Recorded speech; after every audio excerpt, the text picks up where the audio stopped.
제일 힘든 설교를 하게 또 됐습니다. 가정에 관한 설교입니다. 가정에 관한 설교가 제일 힘든데, 왜냐하면 부부 얘기하면 나랑 상관없는 분들은 들으면서 힘들어하고, 자녀 얘기하면 또 별로 해당이 안 되는 분들에게는 또 굉장히 힘든 설교가 될 것입니다.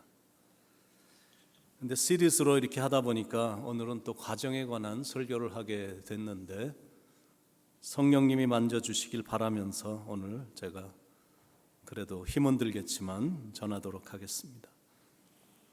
사람이 이렇게 생명이 만들어진다는 것이 참 신비입니다. 생명의 신비입니다.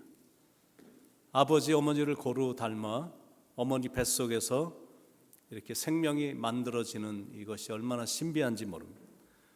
그러다가 그 생명이 이 땅에 태어나게 되는데 그것도 너무나 신비스럽습니다. 출생의 신비입니다.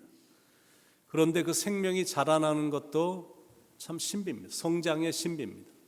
갓난아기로 이 땅에 태어나 어린아이가 무럭무럭 자라 학교를 다니고 또 티네이저가 되니까 사춘기를 경험하게 되고, 그러던 아이가 대학교를 들어가고 또 대학교를 졸업해서 또 직장에 다니고 또 배우자를 만나 결혼해서 가정을 이루며 이렇게 살아가는 걸 보면 정말로 신비스럽습니다. 지금 세계 인구가 2022년 11월 15일 기준으로 80억 명이 됐는데, 그렇게 많은 인구 중에서 한 남자와 한 여자가 만나 부부가 돼서 가정을 이루고 자녀를 낳고 그 자녀를 또 키워 그리고 결혼을 시킨다는 것, 이 모든 것들이 정말로 신비스럽습니다. 그런데 이제 그걸로 다 끝난 게 아닙니다. 결혼한 후에도 자식들을 향한 부모의 걱정과 근심은 끝이 없습니다. 걱정, 한숨, 염려, 이 세 가지는 부모의 하루의 삶을 요약해 놓은 것이 아닌가 생각이 들 정도입니다. 그러면 이런 질문이 나올 수 있습니다. 차라리 결혼을 하지 말 걸 그랬나? 여러분 어떻게 생각하십니까? 결혼을 해도 후회하고 결혼을 안 해도 후회한다니까, 그렇다면 어떻게 하는 것이 좋을까? 어떻게 해도 후회할 거라면 나는 차라리 결혼하지 않겠다. 뭐든 안 하는 것보다는 나으니까 후회를 하더라도 나는 결혼을 해보겠다. 사람들마다 생각이 다 각각 다른데 대체 어떻게 해야 될까? 저는 해도 후회하고 안 해도 후회한다면 하고 후회하겠다라는 그런 주의입니다. 잘 돼서 후회를 안 할 수도 있고 잘 안 돼서 후회를 할 수도 있지만 찬스가 50% 찬스니까 한번 시도해 보는 겁니다. 자, 그러면 여러분은 잘된 케이스인가요? 여러분이 한 결정에 후회가 없으십니까? 배우자에게 만족하십니까? 이렇게 남자들이 많고 이렇게 여자들이 많은데 한 배우자에 만족하며 사십니까? 이런 질문 앞에 사람들이 많은데 답하기는 쉽지 않겠죠. 그래서 말은 안 하셔도 됩니다. 근데 만족을 한다면 어느 정도 100% 만족하십니까? 90%, 80%, 70%, 60%, 50% 어느 정도 만족하십니까? 왜 지금의 배우자와 결혼하셨습니까? 여러분은 행복하십니까? 다시 태어나도 지금의 배우자와 결혼하겠습니까? 어떤 유명한 사람에게 이 똑같은 질문을 했답니다. 다시 태어나도 지금 배우자와 사시겠습니까? 라고 질문을 했더니 그분이 있는 그대로 했던 표현입니다. 내가 고립이었냐? 그저께가 저와 제 아내의 결혼 39주년이었습니다. 39년 전에 제가 제 아내와 결혼을 했습니다. 정말로 참 감사한 만남입니다. 그래서 제가 다시 태어난다면 저는 제 아내와 다시 결혼할 것입니다. 저는 제 아내의 두 번째 남편이 되고 싶습니다. 제 아내도 다시 태어나면 저와 다시 결혼할 것 같은데 저만의 생각이 아닐지 모르겠네요. 가정은 정말로 행복해야 됩니다. 그런데 알다시피 요즘은 가정이 많이 심각해졌습니다. 문제가 참 많아졌습니다. 안타깝게 우리가 살고 있는 미국, 우리가 태어난 조국, 이 두 나라가 세계 최고의 이혼국이 됐습니다. 10쌍 중에 5쌍이 이혼을 하는 나라가 됐어요. 부부간의 문제가 그만큼 많아진 겁니다. 왜 부부간의 문제가 이렇게 많아졌을까? 실은 옛날에도 문제는 많았습니다. 그런데 그때는 하여튼 꼭 참고 살았어요. 그런데 지금은 조그만 문제가 생겨났는데도 여자분들의 생각 속에 나도 충분히 돈 벌어서 먹고 살 수 있는데 비굴하게 이런 것까지 살아야 되나, 이런 생각이 있기 때문에 뒤도 안 돌아보고 돌아서니까 좀 문제가 많아진 것처럼 보여지는 겁니다.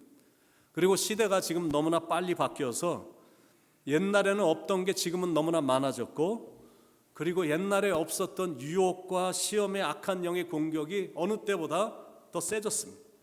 그래서 문제가 많아진 게 사실입니다. 제가 뉴욕으로 오기 전에 살았던 캘리포니아라든지 제가 지금 살고 있는 뉴욕이라든지 주위에 있는 이런 어떤 대도시는 영적으로 가정적으로 문제가 시골보다 더 심각합니다. 이상한 영들의 세력이 대도시에는 더 많이 도사리고 있기 때문에 그렇습니다. 뉴욕은 돈의 도시이기 때문에 탐욕의 영이 있습니다. 워싱턴은 정치의 중심이기 때문에 속이는 영이 있습니다. 로스앤젤레스는 할리우드이 있고, 그리고 포르노 제작의 원산지라 그런지 음란의 영이 있습니다. 샌프란시스코는 동성 연애의 천국이기 때문에 마치 소돔과 고모라를 방불케 합니다. 그리고 멀지 않은 필라델피아 같은 것은 마약의 소굴입니다. 이런 것들이 주위에 도사리고 있는데, 그러다가 그런 것들이 은근히 가정 안으로 들어오면 가정이 무섭게 깨집니다. 이미 통계적으로 깨진 가정이 3분의 1입니다. 그리고 거의 깨진 수준의 가정이 3분의 1이고 나머지는 깨어져 가고 있는 가정이다라고 말할 정도입니다. 부부들이 별로 대화도 없고 방도 따로 쓰고 그냥 법적으로만 부부지, 그냥 어떤 감정이 있고 이런 어떤 뜨거움이 있고 이런 부부들이 그렇게 또 많이 보이지도 않아요. 왜 이런 일이? 가정을 깨트리는 악한 영이 있어서 그런 겁니다. 세상으로 달려가는 발을 빠르게 만들고 있고, 스케줄을 바쁘게 만들어서 가정을 소홀하게 만들고 있고, 또 밖에서 쓸데없이 방황하게 해서 집에 늦게 가도록 이끄는 악령의 세력이 역사하고, 게다가 친구 만나고 싶어하고 골프 치고 싶어하고 술에 마약에 섹스에 음란에 도박 등에 심하게 빠지게 만드는 유혹이 있습니다.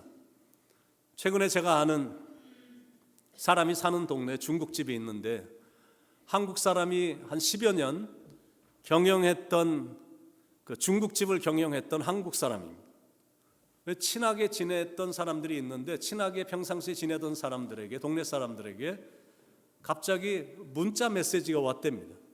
그런데 짧은 메시지가 왔는데, 그동안 고마웠습니다 라는 메시지가 왔길래 느낌이 이상해서 집에 달려가 봤더니 목매달아 죽어 있다라는 겁니다. 그러니까 나중에 알아보니까 도박에 빠져서 괴로워했고, 나중에는 하도 이 사람 저 사람 여기저기 돈을 꾸다가 감당이 안 되니까 마피아에게까지 돈을 꿨는데 그게 이제 감당이 안 됐던 겁니다. 매주일 한 1,400불씩 정도를 계속 갚아야 되는데 안 갚으면 죽이니까 괴로워하다가 생명을 끊은 겁니다. 그러니까 이런 것들의 심취가 되면 당연히 부부 문제에 금이 가게 되어 있죠. 그런데 이제 그런 게 전혀 없다 할지라도 남자와 여자는 차이가 너무 많기 때문에 남녀의 차이를 이해하지 못하고 극복하지 못하면 당연히 가정 안에 이제 문제가 생기는 겁니다. 남자와 여자의 차이란 게 대체 무엇일까? 여러분, 두 사람이 만나서 결혼해서 같이 살아간다는 거, 하나가 된다라는 게 말처럼 쉽지 않습니다. 데이트할 때 아무리 사랑을 했어도 이상하게 부부관계는 지극히 작은 일인데 갈등이 세게 생기고 충돌이 자꾸 생기는 겁니다. 그거는 두 사람이 서로 너무 다른 성향의 가족 분위기 속에서 자랐기 때문입니다. 제가 이렇게 이제 결혼 주례를 해보면 한쪽 사람은 이렇게 얘기를 들어보면 이렇게 친밀감이 항상 넘치는 가정에서 자란 한쪽입니다. 그런데 둘 다 똑같은 가정인 것을 거의 못 봤어요. 한쪽은 부모님하고 그냥 마음을 열어놓고 하고 싶은 얘기 다 하고 아빠, 엄마 하고 이렇게 부드럽게 얘기하고 이런 관계 속에서 자란 사람이 있는 반면에 또 다른 쪽은 부모하고 전혀 대화를 해보지 않은 대화가 막힌 가정에서 자란 겁니다. 이렇게 다른 환경에서 자란 두 사람들이 딱 만난 겁니다. 그러니까 결혼 생활을 제대로 하는 게 쉽지가 않은 겁니다. 성장 배경도 서로가 너무 다르고 인격도 다르고 성격도 다르고 교육 수준도 다르고 신앙의 레벨도 다르고 생각하는 방식이나 언어나 행동이나 생물학적 신체의 차이 등 모든 면에서 판이하게 다른 겁니다. 너무 달라요. 사람들이 같은 공간에 있어도 얼마나 다른지 모릅니다. 오늘도 제 아내하고 차 타고 교회를 오면서 올 때면 항상 하이웨이를 타는데 쭉 오다 보면 운전하는 사람들을 보면 야, 사람들 참 성격들이 참 다르다 이런 생각을 하게 됩니다. 하이웨이를 타려고 길에서 이렇게 들어올 때 보면 어떤 사람은 하여튼 끝까지 기다려. 막 10대, 20대 지나갈 때까지 충분히 이렇게 기회가 되는데도 기다렸다가 이렇게 들어오는 사람이 있는 반면에 어떤 사람은 차가 계속 오는데도 그냥 들어가는 사람이 있어서 야, 사람들이 참 성격들이 다 각각 이 운전 실력의 차이가 아니라 성격들이 참 다르구나. 그러니까 보통 사람들도 이렇게 다른데 부부는 남자와 여자기 때문에 더 다르거든요. 그러니까 남녀 두 사람이 서로를 이해하기까지는 시간이 많이 걸립니다. 그러니까 이 차이를 이해하지 못하면 실망과 갈등이 계속되는 겁니다. 그러니 당연히 심한 번민과 고통 속에 지내게 되는 거죠. 그런데 이런 갈등이 가다가 해소가 되지 않으면 결국 헤어짐의 아픔을 겪게 되는 겁니다. 한때 신기한 제목의 책이 나와서 많은 사람들로부터 읽었던 그 부부들이 특히 많이 읽었던 제목도 이런 제목의 책이 있습니다. 존 그레이라는 분이 쓴 책인데 화성에서 온 남자, 금성에서 온 여자. 그러니까 남자와 여자가 이제 이만큼 다르다는 완전히 다른 우주에서 왔다라고 생각할 정도로. 근데 거기에 보면 이런 내용이 하나가 나옵니다. 옛날 옛적의 화성 남자들과 금성 여자들은 서로를 발견하자마자 한눈에 반했다. 사랑의 마법에 걸린 듯 그들은 무엇이든 함께 나누면서 기쁨을 느꼈다. 비록 서로 다른 세계에서 왔지만 그 차이를 인정하고 서로 사랑하고 조화를 이루며 함께 살았다. 그러다가 지구에 와서 살게 되자 그들은 이상한 기억 상실에 빠진다. 자신들이 서로 다른 행성에서 왔고 따라서 서로 다를 수밖에 없다는 사실을 잊어버린 것이다. 서로의 차이를 인식하고 그것을 존중해왔던 사실이 기억에서 모두 지워지면서 그들은 충돌하기 시작했다. 무엇을 말하는 거냐면 남자와 여자는 진짜 완전히 다른 우주에서 온 것과 같은 존재다라는 거예요. 완전히 다르기 때문에 서로가 다름을 인정하고 존중해 주지 않으면 부부의 사랑이 계속 유지되는 게 이게 쉽지가 않다라는 거예요. 그런데 서로에 대한 차이를 알고 서로가 다르다라는 것을 이해하면 그때부터 사랑이 보이고 행복이 보이는 거예요. 남자와 여자의 차이가 수도 없이 많지만 몇 가지만 제가 딱 집어서 얘기하면 남자는 지극히 목표 지향적입니다. 남자들은 이 목표를 달성하기 위해 끊임없이 노력하고 이거를 이루기 위해서라면 내 주위에 있는 관계도 다 희생하면서까지 성공과 능력에 집착을 합니다. 그러다가 이제 목표한 것이 달성됐다라고 딱 느껴지면 거기서 큰 성취감을 느끼며 행복을 느끼는 겁니다. 반면에 여자는 관계지향적이라 이런 어떤 목표보다는 사람과의 관계가 훨씬 중요한 겁니다. 사랑하는 사람과 가족과 이웃과 친구와 원만하고도 진실한 관계가 유지될 때 안락함과 안정감과 행복을 느낍니다. 그러니까 이런 차이가 있기 때문에 남자와 여자 사이에 당연히 오해와 충돌이 일어날 수가 있는 겁니다. 대표적인 것이 스트레스를 해소하는 방법인데 남자는 스트레스를 심하게 받거나 아니면 심각한 고민이 딱 생기면 평소의 모습과는 달리 말수가 없어지면서 그냥 그 문제에만 몰두를 합니다. 그러면서 혼자 막 스스로 해결책을 모색하는 거예요. 근데 하지만 여자는 정반대인 겁니다. 여자는 스트레스가 심해지면 누군가와 끊임없이 대화하고 싶어 합니다. 즉 관계를 통해서 자신의 문제를 해결하고 관계를 더욱 돈독히 해나갑니다. 그러니까 여자의 시각으로 남자가 고민하는 그런 모습을 볼 때 이해가 안 되는 거예요. 아니 저 사람은 왜 저러지? 저 정도 문제는 사람들하고 좀 대화를 하면 문제가 좀 해결이 될 텐데 왜 저렇게 혼자 고민하고 왜 저렇게 혼자 해결하려고 점점 더 늪으로 빠져가는 저런 걸 택할까? 그런데 남자는 태생이 그래서 이게 아무리 여자가 그렇게 생각을 해도 안 되는 겁니다. 남자들은 차분히 앉아서 말을 듣는 스타일이 아닙니다. 그러니까 여자가 말을 하기 시작하면 금방 지루함이 느껴지고, 그래서 그냥 말을 좀 더 계속하는 것 같으면 싹 무시해버리거나, 아니면 여자가 좀 어떤 문제가 있어서 이렇게 얘기를 하려고 그러면 자기가 마치 수리공이 된 것처럼 결론을 딱 내려버리고 자기가 막 팔짱 걷어붙이고 문제를 해결하려고 달려들거든. 그게 남자입니다. 며칠 전에 집에 세탁기하고 드라이어가 똑같이 두 개가 갑자기 고장이 났어요. 그래서 미국 수리공을 불렀습니다. 그런데 이 남자가 성격이 얼마나 급한지 딱 보더니 드라이어 딱 보고 몇 개 만지더니 한 시간도 한 1, 2분, 2, 3분밖에 안 됐을 것 같아요. 탁탁 하더니 딱 결론이 나온 겁니다. 드라이어 250불, 워셔 고치는데 450불. 딱 결론을 내리는 거예요.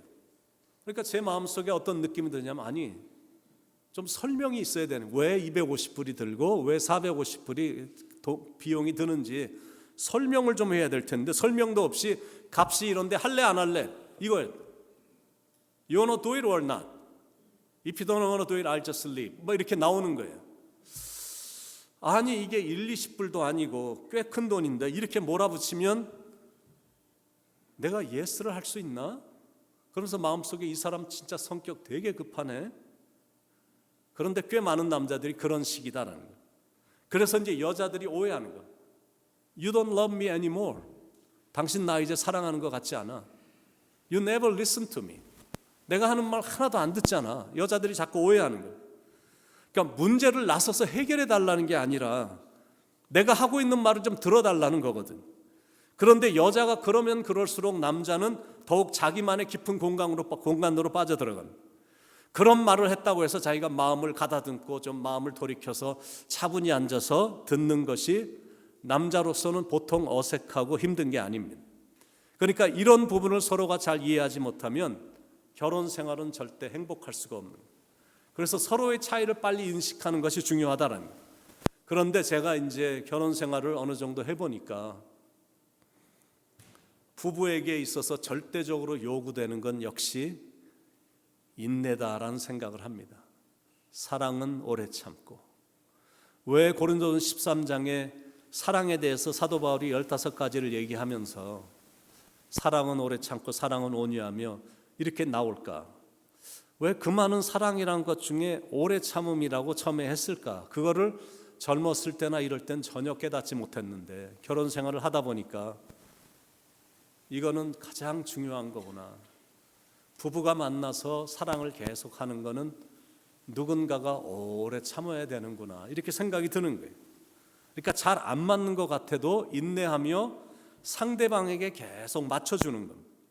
그런 행동을 통해서 배우자가 참으로 행복을 느낀다면 why not? 한번 해보지 뭐. 내가 더 노력해보지 뭐. 좀 더 인내해보지. 충분히 할 수 있는 거잖아요. 100세 된 부부에게 어떤 사람이 찾아가서 질문을 했습니다. 100세가 됐는데 두 분이 아직도 행복하게 부부의 삶을 아름답게 살아가는 모습을 보고 너무나 궁금해서 가서 질문을 했습니다. 어떻게 이렇게 오랜 기간 동안 부부가 해로하며 살 수 있었습니까? 라고 질문을 하자 남편이 이렇게 답을 했답니다. 제가 아내 말을 참 잘 들었죠. 너무 남자 측에서 보면 너무 시시하고 너무 사소한 것 같지만 상대방을 이해해주고 잘 듣고 따라주면 아내는 지극히 행복해 하거든요. 그리고 남자한테 좋은 게 아내가 행복하니까 막 자다가도 떡이 생기고 자다가도 돈도 생기고 손해볼 게 하나도 없는 거예요. 그리고 그렇게 하니까 가정이 그렇게 건강해질 수가 없는 거예요. 여러분, 건강한 가정의 특징을 보면 몇 가지가 있는데, 건강한 가정을 보면 이렇게 기다림이, 설레임이 있어. 기다림에 대한 설레임이 있어요. 여러분, 부부가 같이 산다고 해서 그 기다림이 있는 거 아니거든요. 어떤 가정은 기다림이 전혀 없어. 누가 와도 왔나 보다, 가면 가나 보다, 먹으면 먹나 보다, 샤워하면 샤워하나 보다, 자면 자나 보다, 텔레비전 보면 텔레비전 보나 보다, 뭐 그냥 관심이 없어요. 이런 부부는 법적으로만 부부지 진정한 의미에서는 부부가 아닌 겁니다. 참된 부부에게는 기다림이란 게 있어. 그게 건강한 모습이거든요. 우리가 어떤 사람에게 사랑에 빠져갖고 젊었을 때 데이트할 때 그 상대방을 내가 기다릴 때, 찻집이나 카페에서 내가 사랑하는 사람을 기다릴 때 얼마나 가슴이 설레고 만나면 어떤 말로 시작할까 뭐 이러면서 기다림이 있었잖아요. 여전히 가정에, 건강한 가정에는 이런 기다림이 있다라는 거예요. 언제 남편이 들어오지? 언제 아내가 들어오나? 좀 있으면 내가 아내를 만나게 되겠네. 내 아들을 만나게 되겠다. 집에 가면 아유 참 이제 또 김치찌개 또 끓여 먹으면서 맛있겠다. 뭐 이런 어떤 설레임, 기다림이 있다는. 두 번째, 건강한 가정의 특징은 따뜻한 대화가 있습니다. 여자는 말하는 재미로 살고 남자는 칭찬 듣는 재미로 산다고 그러는데, 말에는 이렇게 파워가 있는 겁니다. 그런데 말에 이렇게 파워가 있는데, 근데 상대방이 말만 하면 시끄러. 나 오늘 피곤해. 좀 나중에 조용히 좀 해. 다음에 좀 하면 안 돼? 시끄러. 이렇게 답변을 하면, 이런 식의 말투와 이런 식의 반응과 이런 식의 반응을 몇 번 듣고 경험하다 보면 어떤 장사라도 몸이 이렇게 버려지게 되어 있거든요. 정신적으로도 왔다 갔다 하고 육체적으로도 건강이 말이 아닙니다. 그러다 보니까 나는 점점 무기력해져 갖고 뭔가는 해야 되는데 하기가 싫은 거야. 빨래도 해야 되고 설거지도 쌓여 있고 청소도 해야 되고 그로서리도 봐야 되고 아이들 픽업도 해야 되고 아이들 레슨도 시켜야 되고 이런저런 해야 될 일이 많은데 몸이 따라주질 않는 거예요. 이런 증세를 성경에서는 이렇게 표현하죠. 마음에는 원이로되 육신이 약하도다. 몸이 따라주질 않는 거예요. 한국 아내들 중에 이런 말 못할 한을 품고 살아가는 여인들이 꽤 많은 편입니다. 근데 이런 한을 품고 살아가는 사람 여인들의 특징이 뭐냐면 뭐 다 그런 건 아니지만 대체적으로 몸이 굉장히 안 좋은 거예요. 관절에 위장병에 허리병에 심장병에 하여튼 건강이 안 좋아요. 그런데 가끔 보면 육체의 사형 선고를 받은 여인들이 갑자기 부활한 듯이 살아나는 경우가 있거든요. 의사가 딱 사형 선고를 내려갖고 이제 아내가 죽을 날만 엎드려서 침대에 누워서 기다리고 있는데 그 모습을 딱 보니까 남편이 자기가 잘못한 것만 자꾸 깨달아지는 거예요. 자꾸 회개가 되고, 그리고 나서 아내를 보니까 너무 사랑스럽고, 그러니까 아내한테 가서 계속 여보 당신 꼭 일어나야 돼. 나 당신 없으면 진짜 못 살아. 그동안 내가 너무 잘못한 게 많은데 당신 일어나면 내가 정말 잘할 테니까 꼭 일어나. 사랑해. 뭐 이런 얘기를 수도 없이 많이 듣는 거예요. 남편이 그렇게 변한 모습을 보니까, 자기를 뜨겁게 사랑하는 걸 경험하니까 아내가 막 힘을 얻기 시작하는 거거든요. 그러니까 한마디 진심이 담긴 말이 이렇게 생명을 살리고 삶을 행복하게 만들어준다라는 거예요. 그래서 대화를 많이 하는 거예요. 특히 좋은 대화를, 기회를 놓치기 전에 많이 하며 살아야 되거든요. 그게 바로 행복의 비결이다라는 거예요. 에베소서 4장 29절 30절에 무릇 더러운 말은 너희 입 밖에도 내지 말고 오직 덕을 세우는 데 소용되는 대로 선한 말을 하여 듣는 자들에게 은혜를 끼치게 하라. 하나님의 성령을 근심하게 하지 말라. 그 안에서 너희가 구원의 날까지 인치심을 받았느니라. 여러분, 이 땅에 좋은 말들이 얼마나 많습니까? 인정해주고 칭찬해주고 격려해주고 감사합니다, 사랑합니다, 얼마나 좋은 말들이 이 땅에 많아요. 자녀들에게도 부모는 노다지 축복해줘야 되는 거예요. 계속 입을 열어 축복해주고, 너는 하나님의 복이다. 너는 나에게 주신 하나님의 너무 큰 선물이야. 너는 진짜 모든 게 다 잘 될 거야. 너 지금 조금 어려운 일이 있겠지만 너는 충분히 이길 수 있다. 나는 너를 진짜 믿어. 이런 좋은 말들이 많거든요. 그러니까 자녀들이 이런 말을 들으면 밖에 나가서 아무리 다른 사람들이 나에 대해서 뭐라고 생각해도, 그리고 좋지 않은 일을 경험해도 자존감은 절대 안 무너지거든. 비록 학교에 가서 성적도 안 좋고 직장에 가서 내가 혹시 왕따를 당하는 그런 느낌이 든다 할지라도 절대 무너지는 법이 없거든요. 왜냐하면 항상 들었던 말이 있거든. 너는 대단히 괜찮은 사람, 너는 진짜 하나님이 내리신 복덩이다, 복덩이. 너는 조금 어려운 일이 있을 수 있어도 너는 진짜 잘 될 거야. 그러니까 아무리 부정적인 거를 내가 밖에서 경험해도 딱 우뚝 서는 거예요. 그러니까 이런 따뜻한 대화, 부드러운 말투, 인정해 주는 말을 해주는 가정이 참 건강한 가정이다라는. 세 번째 건강한 가정의 특징이 조건 없는 사랑이 있거든요. 그런데 많은 가정 안에 당신이 나한테 이 정도는 해야 나도 그 정도 할 수 있어. 잘 들어도 당신이 나를 사랑 안 하면 당신에게도 국물도 없어. 너희들 이 정도는 해줘야 내가 너희들 앞으로 도와준다. 이런 식임. 이런 조건적인 사랑에는 한계가 있는 거예요. 근데 실은 가정의 위기가 바로 여기서부터 시작이 되는 거예요. 그러니까 이걸 뛰어넘어야 된다라는, 조건을 뛰어넘는 사랑만이 가정을 지키고 가정을 건강하게 만들기 때문에 그렇습니다. 건강한 부부를 보면 조건이 없어요. 왜냐하면 내 남편이니까 내가 존중해 주는 거고 내가 사랑해 주는 거예요. 나한테는 하나밖에 없는 아내니까 내가 사랑해 주고 그 아내를 존중해 주는 거거든. 나 없으면 불행해지니까, 내가 사랑 안 해주면 밖에 나가서 찬밥 신세가 되니까 내가 옆에 있을 때 마음껏 사랑해 주는 거거든요. 만약 제가 없으면, 제가 이 땅에 없다면 제 아내는 솔직히 갈 곳도 없거든요. 그렇잖아요. 제가 있으니까 저렇게 좀 방방 뛰면서 다니는 것뿐이지, 저 없으면 고개도 못 들고 다닐 거예요. 갈 데도 없어요. 제가 전하려고 하는 말씀의 포인트는 뭐냐면, 배우자가 살아있을 때 사랑해야 된다는 거예요. 자녀들을 내가 사랑할 수 있을 때 그 기회를 놓치지 말고 아주 최대한 맥시마이즈 돼서 사랑을 해줘야 된다는 거예요. 그것도 뜨거운 사랑으로, 조건 없는 사랑으로, 너무나 소중한 존재니까 사랑해 주는 거예요. 그 아이가 어떤 상황에도 상관없이, 그 아이가 희망이 안 보이는 모습을 보여도 나는 여전히 사랑해 주고 축복해 주는 거거든요.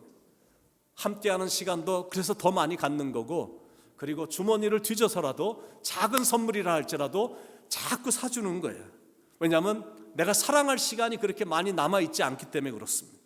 에베소서 4장 31절 32절, 너희는 모든 악독과 노함과 분냄과 떠드는 것과 비방하는 것을 모든 악의와 함께 버리고 서로 친절하게 하며 불쌍히 여기며 서로 용서하기를 하나님이 그리스도 안에서 너희를 용서하신 것 같이 하라. 그러니까 기분이 나쁜 말, 마음에 상처가 되는 말, 에라 당신하고 기분 나빠서 앞으로 못 살겠어, 갈라져, 이렇게 되면 자녀들을 완전히 무너뜨리는 거거든.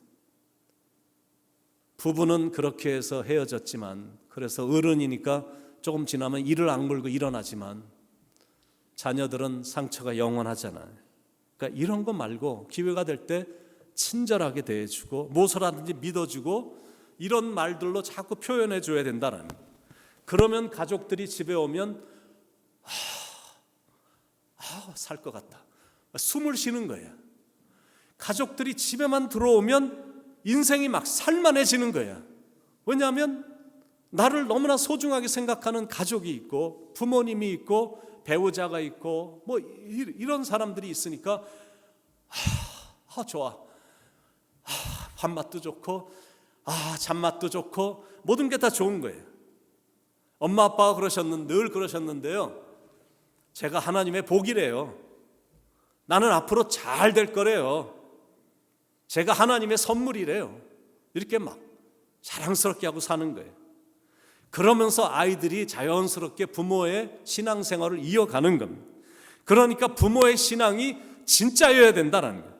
늘 주님을 바라보는 신앙이어야 돼. 왜냐하면 다른 방법으로 안 되기 때문이야. 그리고 반드시 주님이 도와주셔야 되기 때문에 그렇습니다. 부모도 자녀도 하나님이 역사해 주셔야 되기 때문에 그렇습니다. 건강한 가정의 마지막 특징, 상대방의 마음을 깊이 알아줍니다. 여보 힘들지? 나 당신 마음 알아. 우리 어머니 때문에 많이 힘들지? 미안해. 이런 말만 남편에게 들으면 우리 한국 여인들은 아무리 어려워도 충분히 감당할 수 있어요. 그렇게 상대방의 마음을 업시켜줘야 된다라는 거예요. 그리고 그 상대방의 마음을 깊이 헤아려주고 기쁘게 해줘야 돼요. 그래야 그 가정에 평화가 임하거든요. 아내가 행복하지 못하면 한 명인데 아내가 행복하지 못하면 절대 그 가정을 행복할 수가 없어요. 그리고 남편 한 명이 행복을 느끼지 못하면 가족은 절대 건강해질 수가 없거든요. 엄마 아빠가 행복함을 보이면 자녀들도 덩달아 행복해집니다. 그런 가정이 건강한 가정이고 그런 가정이 행복한 가정이에요. 가정의 달도 아닌데 제가 왜 시리즈를 하다 보니까 가정의 달도 아닌데 가정에 관한 설교를 하게 돼서 이게 참 괴로운 부분이 있습니다. 이런 설교를 한다고 해서 제가 저희 가정이 자신만만한 것도 하나도 아니거든요. 실은 제일 자신할 수 없는 것이 가정이에요. 갈수록 가정의 달에 대해서 설교하는 것이 제가 너무 두려워갖고 너무 무서워서 가정의 달만 되면 5월이 되면 자꾸 나가고 싶은 충동이 생기는 이유가 바로 거기에 있는 겁니다. 그만큼 자신할 수 없는 게 가정입니다. 자식 농사도 모두가 다 동의할 것입니다. 자신 없어요. 자식에 대해서 저 자신 없어요. 부부관계도 저 자신 없어요. 대부분의 사람들이 동의할 거예요.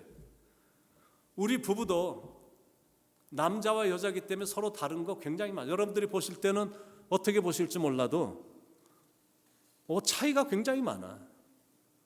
속이 끓을 때가 한두 번이 아니거든요. 목사니까 아무렇지 않게 그냥 잘도 참는다 그러지만 속이 끓을 때가 한두 번이 아니에요. 교회 한번 올 때도 다 준비됐어? 너 다 준비됐어. 그러면 내가 나가서 기다리고 있을게. 나가서 기다려. 그리고는 20분이 항상 이런 식이잖아요. 여자분들은 좀 이따 나갈게. 좀만 기다리고 있어. 그러고 20분 30분이잖아. 그런데 내가 오늘 가서 주일날 설교를 해야 되는데 아침부터 화를 낼 수 없잖아. 그러니까 이렇게 참다가 20분 있다 나타나면 예쁘네 그러고 타고 오는 거예요. 화를 낼 수는 없으니까. 우리 가정도 만만치 않습니다. 가정에 대해서만큼은 절대 자신할 수 없어요. 다른 건 다 평가하고 다른 것에 대해서는 날쌔게 비판할 수 있는데 다른 가정에 대해서 함부로 하는 거는 그런 이유 때문에 자신이 없는 겁니다. 우리도 어떻게 될지 모르고 내 자식도 어떻게 될지 몰라. 모든 사람들은 다 행복하기를 원하지만 안타깝게 현실은 그다지 행복이 느껴지지 않습니다. 가정마다 다 말 못할 아픔이 있고 상처가 있고 애로사항이 있고 흠이 많고 기도 제목도 많아. 다른 걸 놓고 기도할 때는 기도만 하는데 가정을 놓고 기도할 때는 눈물이 자꾸 나오는 거예요. 그만큼 힘든 겁니다. 그러나 그렇다고 해서 가정만 생각하면 눈물이 나오니까 그렇다고 해서 모든 게 끝은 아니거든요. 다시 행복하고 다시 건강한 가정으로 만들어 보는 거예요. 그래서 제가 마음에서 우러나오는 권면을 이 아침에 여러분들에게 해보는 겁니다. 사랑하는 여러분, 가정으로 돌아오세요. 권면을 하는 거예요. 그리고 가족을 사랑하세요. 특히 가장 가까운 이웃인 배우자를 많이 사랑해 주시고 정말 소중한 선물인 자녀를 사랑해 주세요. 제가 여러분에게 권면하는 거예요. 그래서 하나님이 허락해 주신 가정을 성지로 만들어야 되잖아요. 왜냐면 왜 우리 교회가 이렇게 툭하면 가끔 성지 순례 한다고 나가냐면 성지 순례를 가면 그 땅이 광야거든요. 광야야. 근데 그 많은 돈을 들여서 거길 가는 거예요. 광야를 보러 가는 거예요. 그런데 성지 순례를 가는 이유가 뭐냐면 거기에는 믿음으로 산 사람들의 발자취가 있어. 그리고 거길 가면 거기서 거니셨던 주님을 느낄 수 있기 때문이에요. 어젯밤에도 우리가 다 모여서 초대교회 발자취가 있는 소아시아 지역인 우리 터키하고 사도 바울의 발자취를 느낄 수 있는 그리스를 이제 이스라엘을 대신해 가기로 어제 의견을 모았거든. 가정도 그런 면에서 성지입니다. 하나님을 잘 섬기면서 늘 기도하고 그리고 가족을 사랑해주고 주님께 삶을 들여 살아가는 믿음의 이 부모님의 모습을 자녀들이 보고 똑같이 그 믿음의 발자취를 따라가는 곳이니까 가정은 성지인 겁니다. 그곳에 주님이 계시니까 거기엔 기도가 있으니까 그래서 하나님의 역사가 있는 곳이니 가정은 성지인 거예요. 그렇다면 앞으로도 그런 성지로 계속 만들어 가야죠. 시간이 흐르면서 주위에 있는 사람들은 하나씩 다 내 곁을 떠납니다. 그러나 배우자는 곁에 남아 그리고 사랑하는 가족은 끝까지 곁에 있어줍니다. 끝까지 남아주는 사람인 배우자를 그리고 가족을 진실로 사랑하며 살아야 돼. 맨날 눈으로만 눈도장 찍지 말고 그저 마음에 없는 그냥 입술로만 이 정도 말고 마음으로 진정으로 사랑해 줘야 돼요. 그것이 믿는 사람들이 가정에서 실천해야 될 일이다라고 믿습니다.